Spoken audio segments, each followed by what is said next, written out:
This is KGW News at Sunrise. This morning on Sunrise, a carjacking case in Clark County ends with deputies shooting and killing a suspect, where they found the stolen car and what happened next. Plus, Portland city leaders get input about the city's budget, what departments could see cuts, and what people have to say about it. Good morning. Thanks for getting up with us on this Sunday. I'm Deidre Johnson. Before we get to those headlines, let's check in with Ashley Grahams for a quick look at the forecast. Hey, Ashley. Good morning, Deidre. Happy Sunday. An absolutely beautiful way to wake up this morning. Seeing lots of blue sky. Temperature right now about 50 degrees already. A few degrees warmer than we were at this time yesterday. Probably going to see temperatures up to 70 degrees here in the metro area. Not too many clouds to speak of on our Rose City camera this morning over Portland. Although if you're waking up in Salem or the Dalles, you might have seen a few scattered showers. Those should move on over. By the time we get to this afternoon, you'll see plenty of blue sky as well. Our temperatures right now 50 in Portland and Vancouver, and Scappoose 47 degrees in Hillsborough. Just a little bit cooler when we're talking about the coast. 48 degrees in Tillamook, and in Newport 50s all the way down the I-5 corridor, and cooler in Central Oregon. 48 in Bend, 45 in Sun River. Cooler as well on the eastern side. 47 in John Day, 44 in Baker City. Although if you're on the eastern side of the state today, you also have a chance to get up into those 70s. A wonderful way to start April here. Look at that. By the time we get to about 5 o'clock today, 70 is our forecasted temperature here in Portland. Yesterday, we didn't quite make it. We reached a high of 68. We'll see if we can get there. We also have a wind advisory in effect in the Dalles. We'll talk more about that and your 7-day forecast coming up. Deidre. All right, thanks so much, Ashley. A Saturday morning carjacking in Hazel Dell left one man dead and a woman in police custody. Clark County deputies shot and killed a suspect inside a building hosting Saturday bingo. Art Edwards takes us through what happened. The day didn't get started the way Jess Alexander Arnett expected. A man and a woman approached him as he was getting into his van outside his Hazel Dell home. The man told him what he wanted. I need to borrow your van. And I'm like, no, you're not borrowing my van. And then he pulled his gun out and cocked it back. And that's when I'm like, okay, you're borrowing my van. He says the pair drove off in the van. The Clark County Sheriff's Office says about 20 minutes later, they got a call about suspicious activity near Goodwill in Salmon Creek. Witnesses told them that a man and a woman tried to carjack someone but were unsuccessful. The suspects fit the descriptions from the Hazel Dell carjacking. Sheriff's deputies blocked off the area.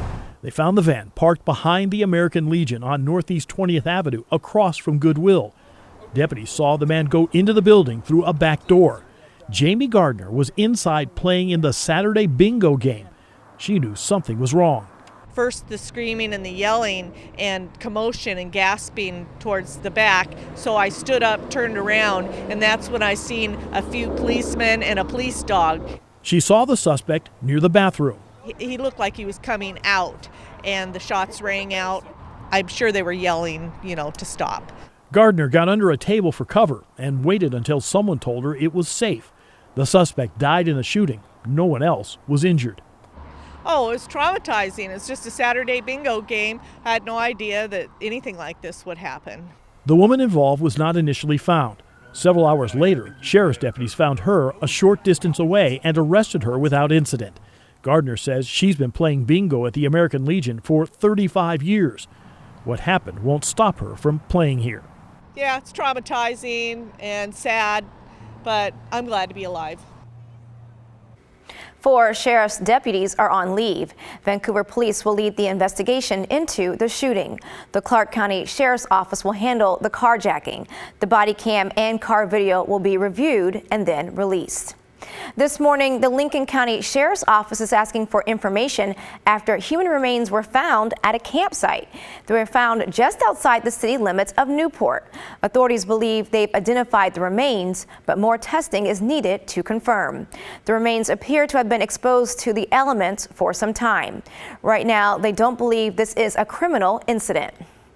Portland leaders are getting input from the community as they work on next year's budget. On Saturday, the second listening session for the public was held by the city. Officials say money will be tight in the upcoming fiscal year. Among their top concerns is the Portland Fire Bureau.